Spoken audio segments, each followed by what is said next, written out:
morning, everybody. Welcome to the Ferment podcast. This is a live edition. My name is Adam Russell, and my guest this morning is Shyla Powell. You want to say hello, Shyla? Good morning, everyone. So good to be here. Yeah. And why don't everyone in the room, why don't you say good morning to Shyla as well? Good morning, Shyla. That's right. You gotta give us a little energy here. We all need it. We all probably had a late night. That's right. I didn't. I went to bed. I was really good. I'm doing better. Yeah, I listened to this podcast maybe a year ago about sleep, and basically the guy said, if you don't get sleep, you die. I mean, it was crazy. It was like if you don't get sleep, you get Alzheimer's. If you don't get sleep, you get cancer. If you don't get sleep, you're just dead. It is true. Sleep is important. Yeah, so it had a profound effect on me. I started going to bed a lot earlier. Anyway, that's not what I wanted to talk about. That's not even what we're here to do. Shyla, you are someone who's already been on the Ferment. So we've already covered some ground, and if you're here this morning, or maybe if you're listening when this episode comes out, if you didn't listen to that episode, you should go back and check it out. It's with me, you, and your husband, Leon. Really cool. A lot of your story is in there. But what I was hoping to do this morning is maybe talk to you a little bit about just some of the stuff that you're into right now, especially vocationally, because you're a counselor lady, you're a pro, you can help us. But I wanted to start here maybe. I know you first as Shyla the singer, and I know that that's even a part of your education as well, right? Yep. Yeah. Mm-hmm. Well, can you talk to me about going from Shyla music person to counseling spot? Like what happened there? Is there a little snapshot in that journey that maybe fills us in on a bit more of your life? Yeah, definitely. So, I grew up as a singer, grew up in worship, leading worship, and always sort of had this sense that God had gifted me with a voice, that God wanted me to use my voice. And so that's kind of just always been the heart around me singing. And then over time, I think I began to discover that not just when I sing, but also when I speak, that God is using my voice to create spaces, right, for people, to create spaces to encounter God, to create spaces to learn more about themselves, to learn more about who God is, to heal and to grow. And so for me, there's not a lot of difference between what I'm doing when I'm singing in worship and what I'm doing when I'm in a session with someone. For me, they're basically the same thing. I'm just like creating spaces. I'm speaking truth. I am nurturing, calling forth healing and growth. And so, yeah, that's the connection for me. It's interesting for me that you frame it that way. Worship as a space where people can heal, but then also counseling or therapy as a space where people can heal. And as a worship leader or as a therapist, you're helping manage that and helping just make room facilitator. for that. Mm-hmm. Yeah, that's really beautiful. That's a great connection. Was there a moment when you sort of woke up to that? Do you remember that? When did I? I think it was, so back when I was a campus minister with InterVarsity, and I began to notice that I kept finding myself in these places with students where they were going through these really painful experiences. I often would I noticed I heard this phrase a lot that people would say to me, I've never told anyone this, but, and then they would tell me this awesome story, and I would just be so honored to be a part of that moment. But that was sort of when I started. And also, I realized in my own journey of faith growing up that for me also, these really formative seasons were seasons where I myself was going through really painful things and was inviting God into that space. And so the connection between emotional and spiritual health just started being a connection. I started seeing how those things are really related. And that's when I started realizing, oh, it's kind of the same thing I'm doing when I'm singing, when I'm singing to God alone, when I'm singing to God when I'm, on a stage. It's really sort of this wrestling, this bringing our real experiences of life to God in the presence of God and trusted others. Well, you said something a minute ago that kind of sticks out to me, and it's that line that people would say to you, I've never told anyone this. That seems important.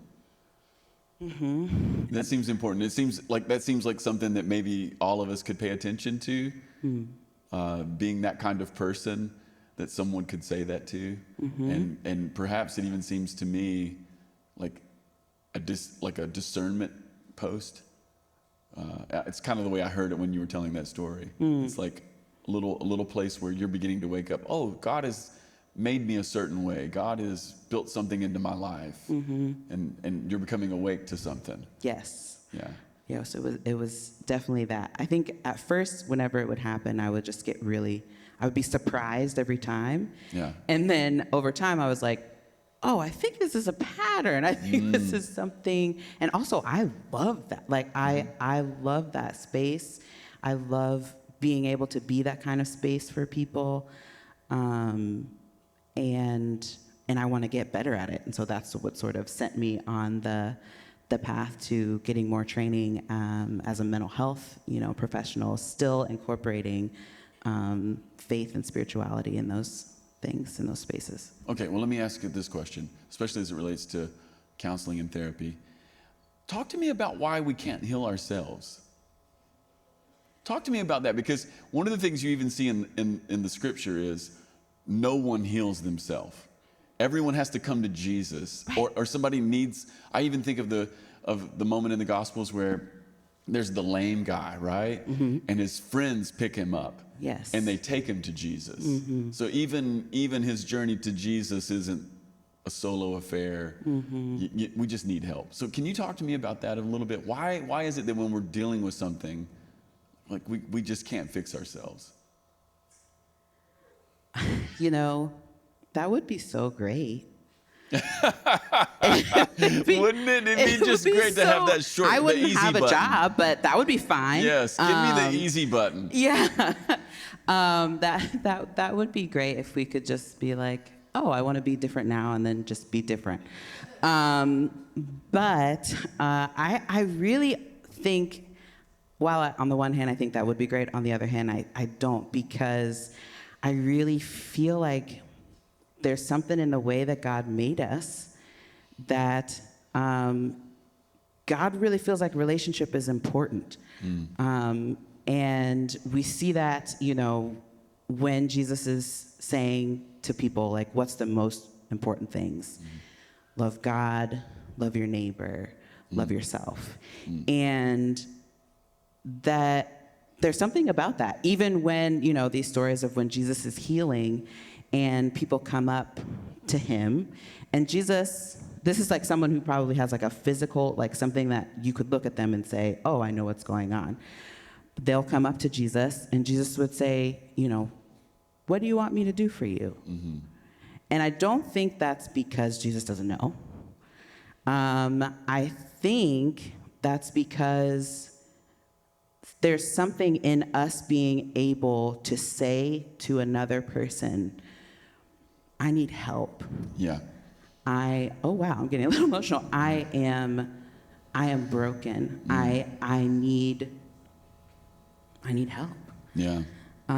There's something really, really powerful in those moments, and even Jesus, knowing everything, still doesn't take those moments away from the people that he's interacting with. And so I think that's why we shouldn't take those moments away from ourselves. I know that there's these two moments in the New Testament that seem pertinent, especially to this conversation. Just that even listening you talk, that kind of came to my mind again. I know on the one hand, the Bible says that if you confess your sins to God, you get forgiven. But if you confess your sins to another person, you get healed. It's very interesting. But what's also interesting about that for me is, again, it's this idea that healing is somehow communal and that we need it. And And I know for me, the times that I've gone to therapy or counseling or spiritual direction, any of those kinds of different settings, it seems to me that the power is just in saying it. Yep. First. Yep. Yeah. Being able to name our emotions, being able to name our experiences, a lot of times that just in and of itself relieves a lot of the stress, relieves a lot of the pain, the discomfort. Just being able to say, this happened and that really hurt. So that's something that there's lots of studies around this. Like that is sometimes just being able to say it. I think the other thing another thing that's really important about naming things and naming things to other people is oftentimes the things that we can't say, the things that we can't face, the things that we can't name, those things are just running the show behind the scenes. And they're coming out in ways that we don't want them to. They're coming out in ways that are confusing us maybe. They're coming out in ways that are impacting our relationships, our ability to have healthy relationships with other people. So you're saying I can't stuff it. Please don't do that. You're If saying you I hear can't nothing bury else it. from me today, please don't do that. Shyla, let me bury it, Shyla. So you're saying it's always coming out somewhere. It's always coming out. And Isn't that disappointing? Yeah, it is. And it sucks when those things that we're running from catch up to us. Those are really painful experiences. Not hopeless, definitely not. It's never too late to reach out for help, even if something happened 10 years ago, 20 years ago, 40 years ago. It doesn't matter. It's never too late to bring these things up. But again, I'm also, I'm about like intervening in crisis, but I'm also about like, let's try to avoid getting to that point. Let's try to avoid getting to the point where we're in these moments where our stuff that we've been running from is now so big that we have to deal with it. Yeah, so talk to me about like healthy maintenance. Because that's what I'm hearing you say.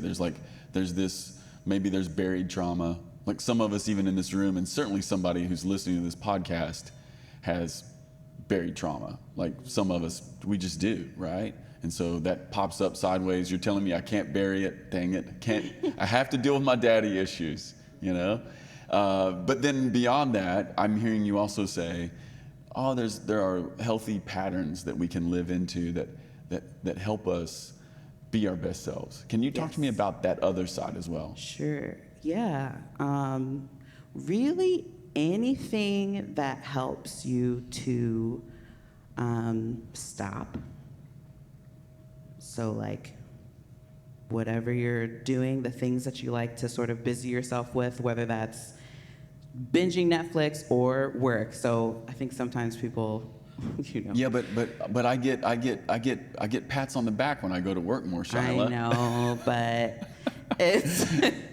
it's not helping you to build in some of these healthy patterns. And one of them, it just requires stopping. You just have to stop sometimes, regularly. Make a schedule of stopping throughout your day, throughout your week, throughout your life. So stop.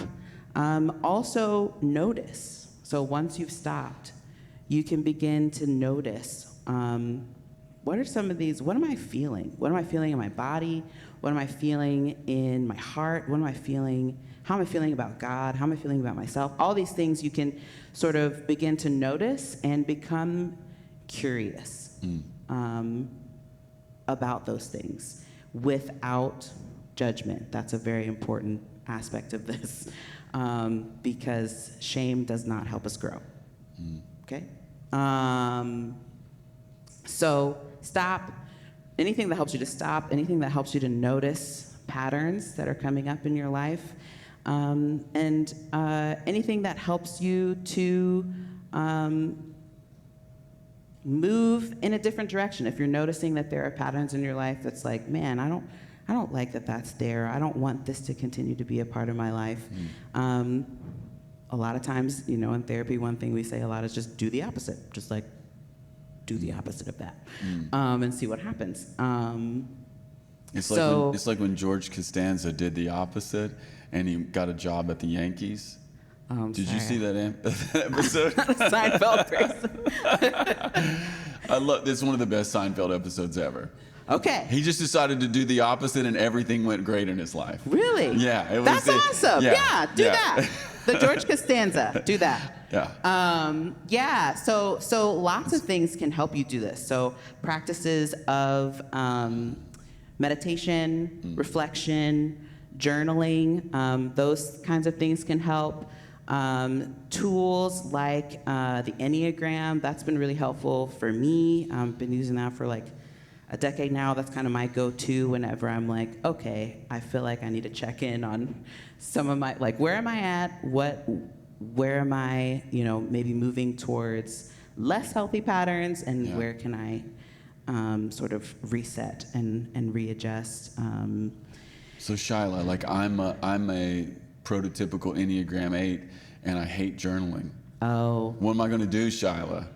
I don't want to stop. Yep. I don't want to meditate, Shyla. I know. My husband is an 8. Tell me about this. Help me. My husband is also one of these that's like, just always got something going and got to do it now. And what can I say? The best I can say is just it is important. See?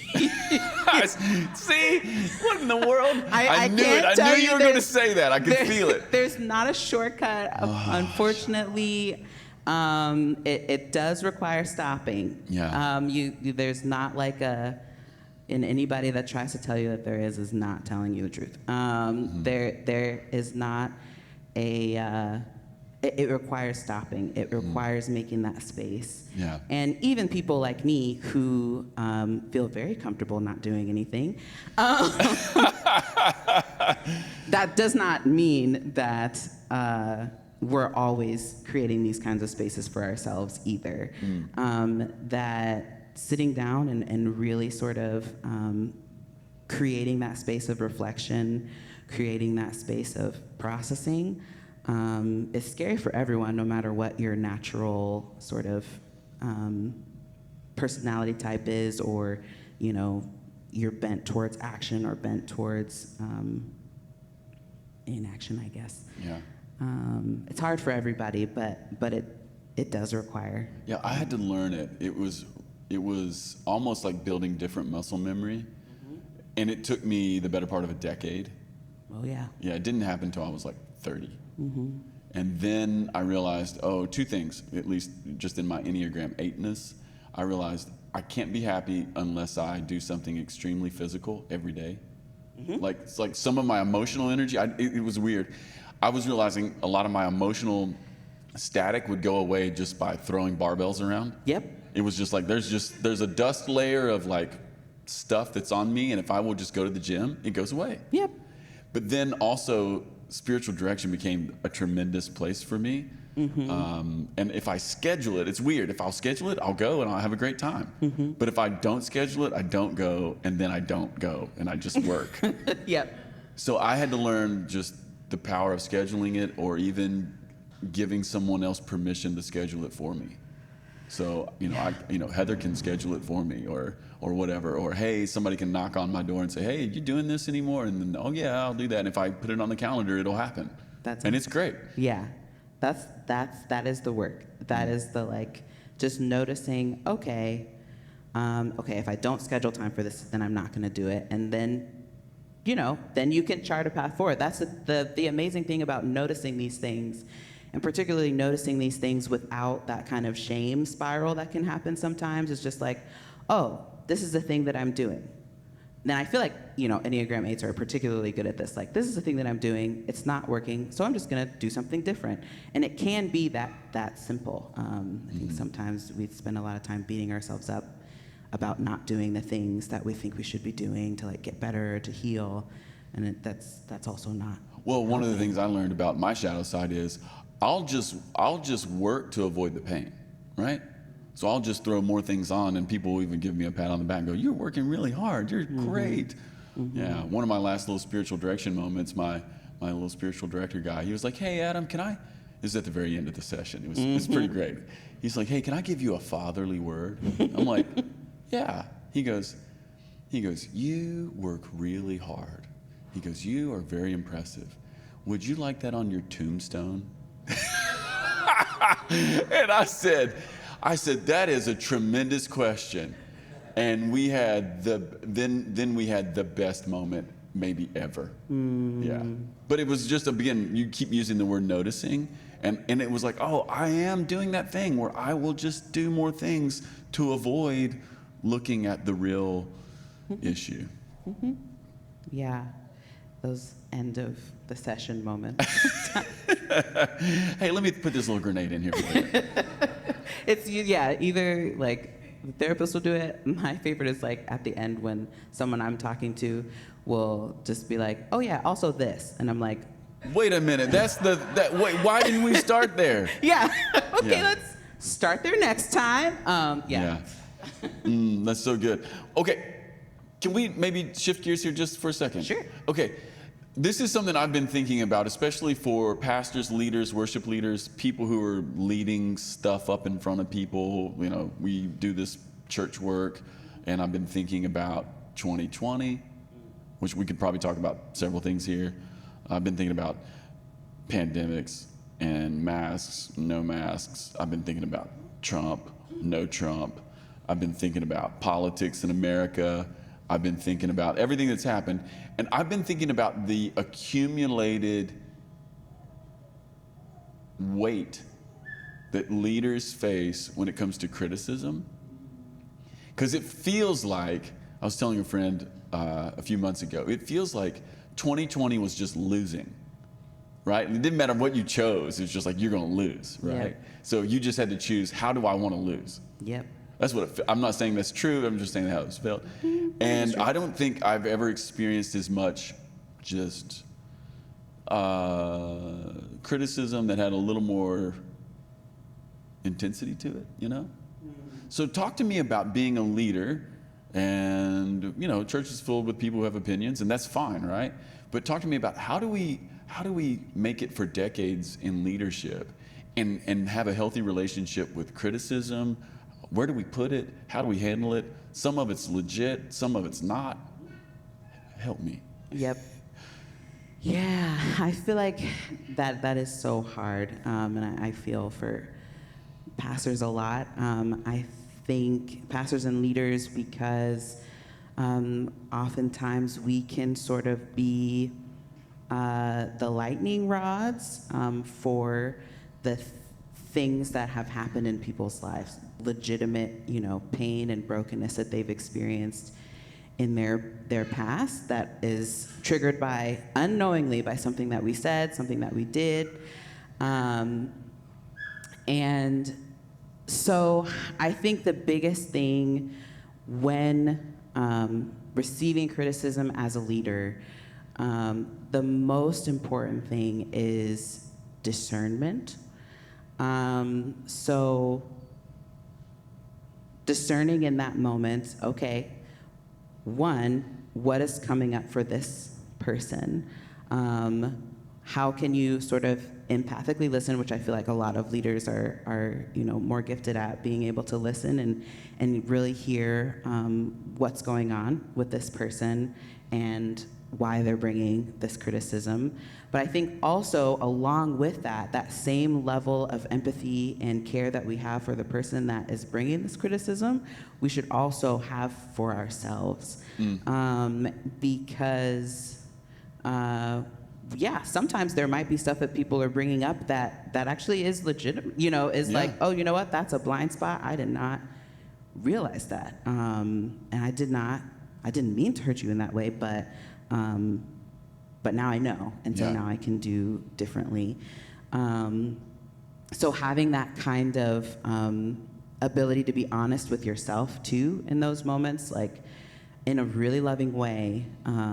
Oh yeah, you know what part of this can you own, if any? If there is a part that you can own, what part is that?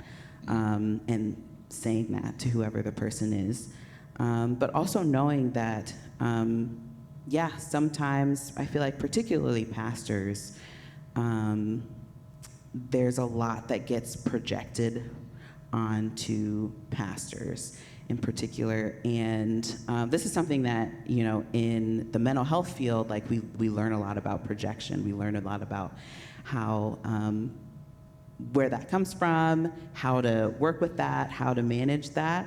I really think pastors could do well by learning about these kinds of things too, because this is happening a lot. Yeah. Where maybe you did something that reminds this person of something that someone else did to them. Sure. And they are responding to you as if you were that person. Yeah. Doing the exact same thing in the exact same way.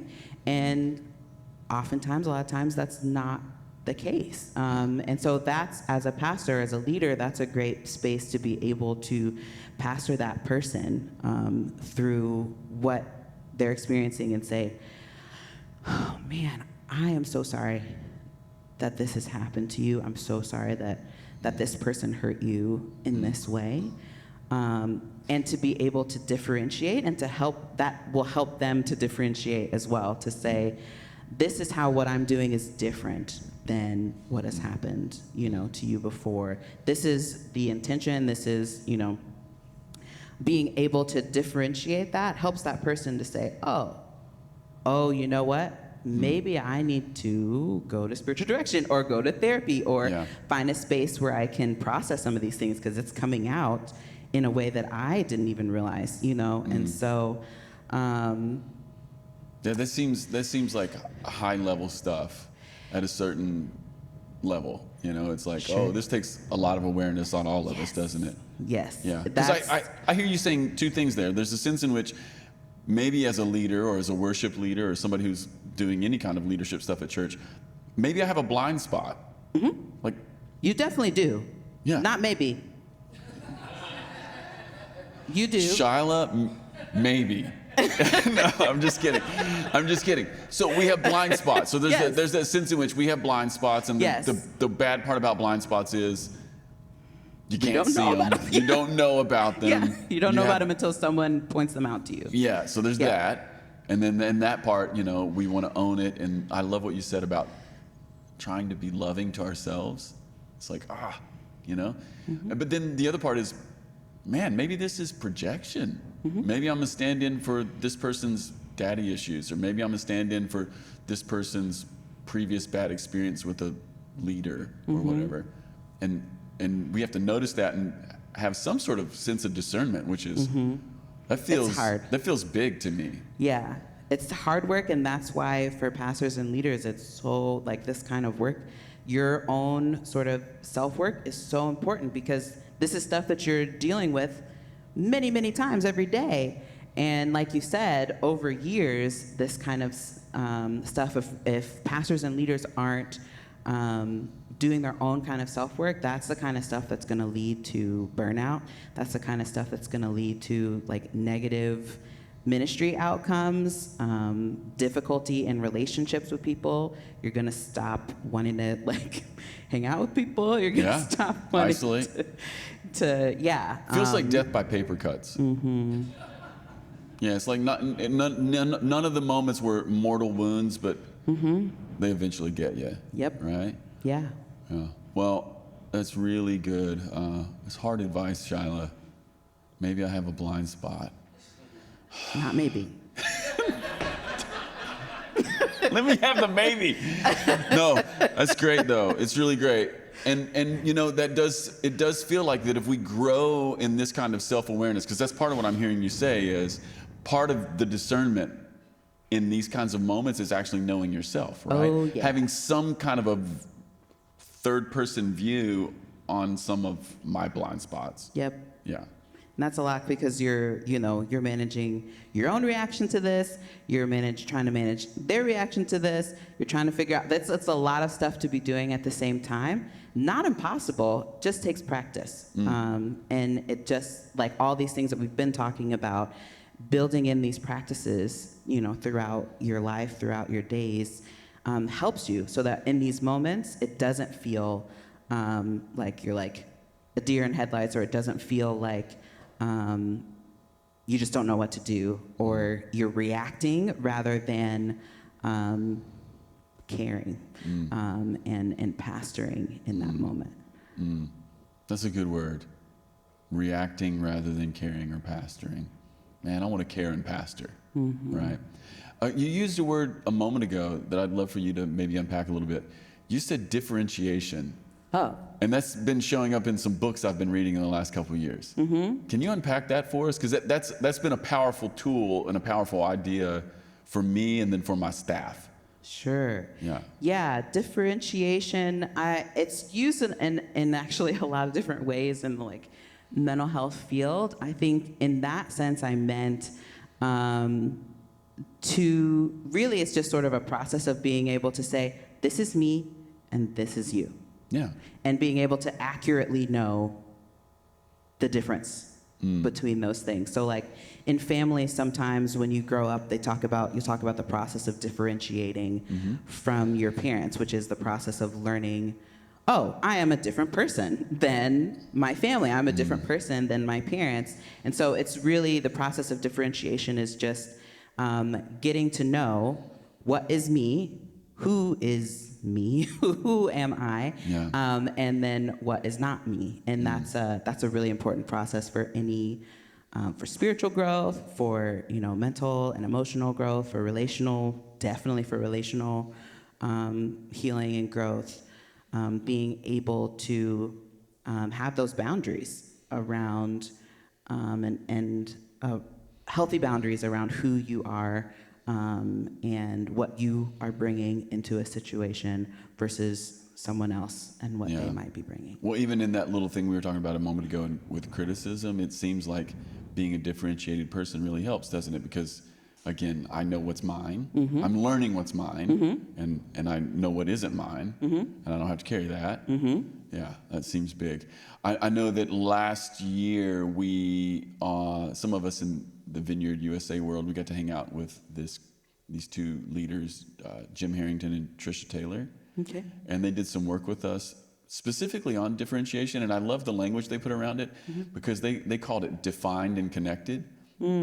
So differentiation is my ability to define who I am, but remain connected to you no matter what. Yes. Even to the degree that we agree or disagree, it doesn't change my ability or my willingness to connect with you, but it will not change the definition of who I am and what God is doing in my life. And I thought that's really helpful. Yeah, that the boundaries are clear, but they're not like brick walls. That's right. Like the boundaries are permeable enough such that we can have a connection through these boundaries, and that actually the boundary helps us to have a better connection than not having any boundary would. Okay, let me switch gears again. We're vineyard people. Yeah. So we like to pray. Yeah. We do ministry time. We actually had a great ministry time. We prayed for so many people last night. And people oftentimes in ministry come up with not just physical wounds or physical things in their bodies, but they come with emotional stuff. And heck, half the time, the physical stuff might be emotional stuff that's manifesting physically, right? Talk to me about prayer and our kingdom theology and soul care and therapy. Like does prayer trump going to the counselor? Yeah, I would... Give me some wisdom there, Shyla. I would, and I know that our world tries to put these things into very separate categories of, my spiritual life and my faith over here, and my mental health is over here, and, never between shall meet, that these things sometimes feel like they're in conflict. In my mind, they're really not. Like, I think about the verse that talks about like every good and perfect thing, comes from God. That, whether we're receiving care and prayer in a ministry time, or we're talking to a therapist or a spiritual director or someone else like this, the same thing is happening. The same God, the same truth is being revealed, the same healing, the same person that the healing is coming from, which is from God. The same thing is happening. And so there is not, and there should not be a competition, definitely not, between these two spaces. And actually, I think it would really serve us to think of them as doing the work of the kingdom, doing the work of bringing God's kingdom in our hearts, in our minds, in our bodies. And yeah, take away some of this. There's a lot of stigma, I know, around going to see a therapist. There's a lot of stigma around having mental health issues, struggling with mental illness. And again, that's all shame. And again, shame does not help us grow. Yeah. I think sometimes we've also experienced, I know, I've experienced in different church and faith movements that really set up this, like, well, don't go to a therapist because that means you're not a faithful person. That means you're not trusting God. You don't believe. I'm sorry? You don't believe. You don't believe, and that's why you're not being healed. Yeah. These things are just not true. Yeah.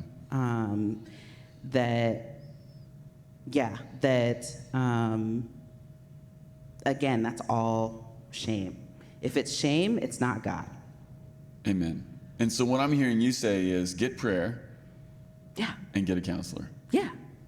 Both and. Do it. All of those things. That's the Vineyard thing, right? Yeah. So talk to me about this.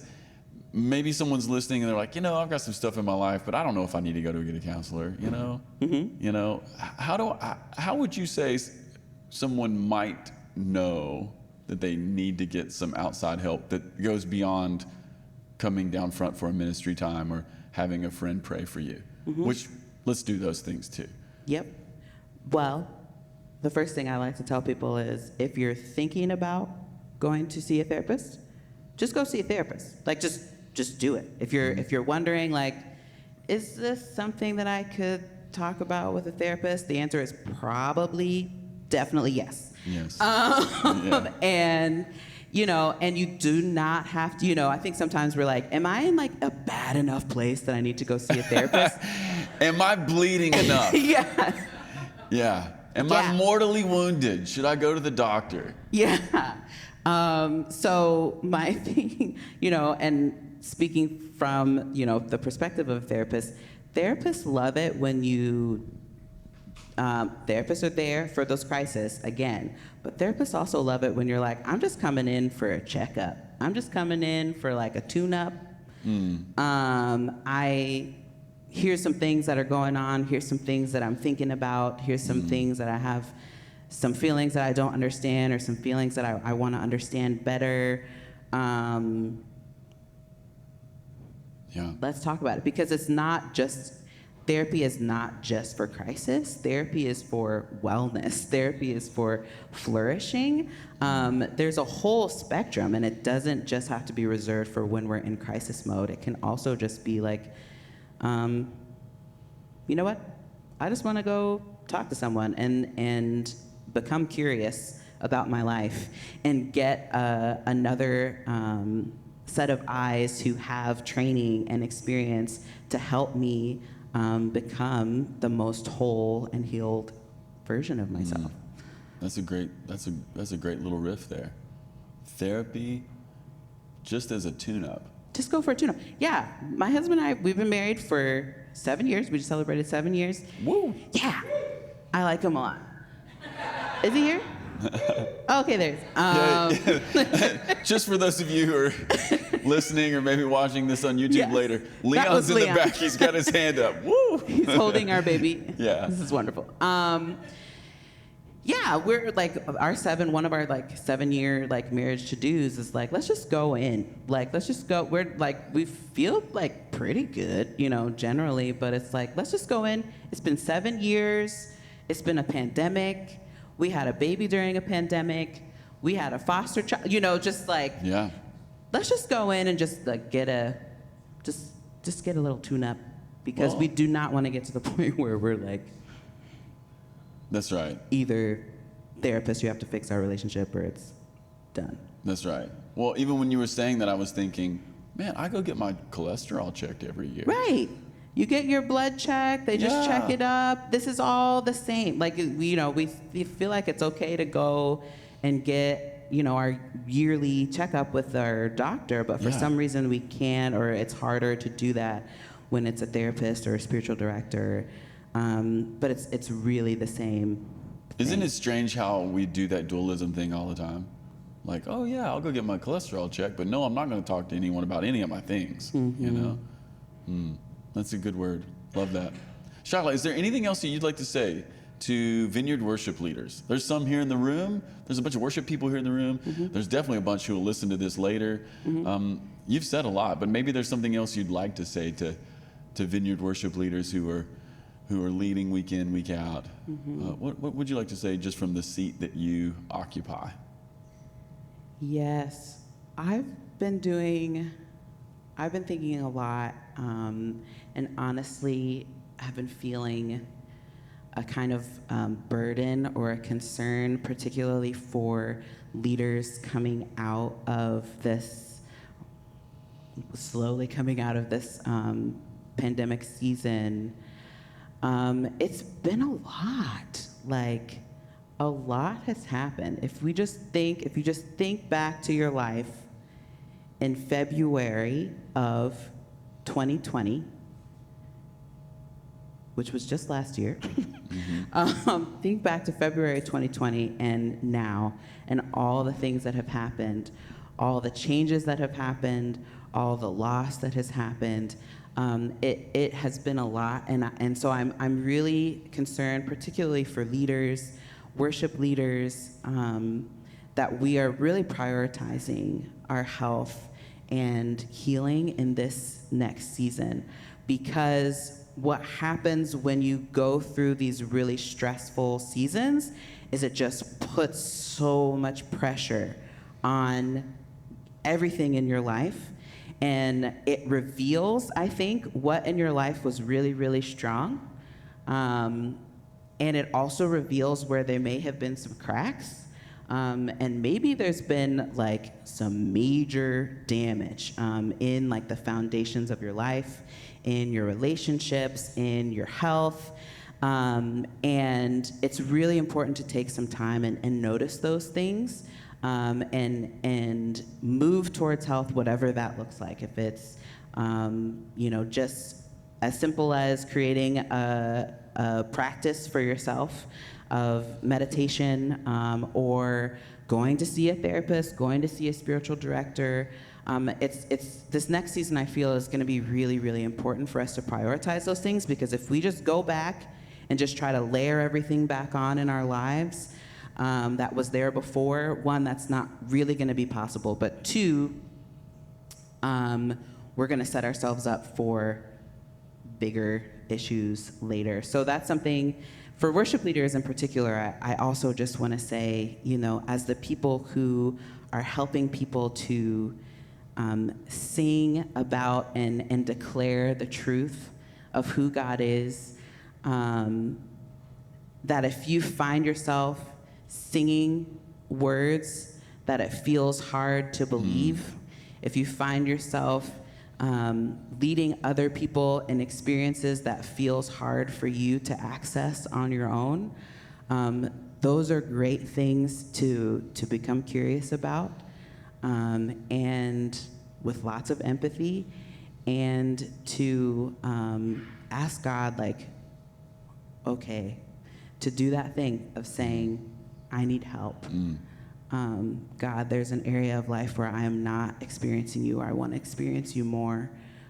Help me and show me the way to do that. Because, I think as worship leaders, we are the ones who are helping people to declare some of these really crazy, awesome, hard truths about God, about what it means to be in relationship with God. And if we're not doing that ourselves in our own lives, we can really only lead people to the places where we have gone ourselves. Well, I think that's a beautiful invitation, and I'm glad that you sort of framed it that way, because it probably landed on a few people in this room in a real specific way. But you said, I just want to underline it.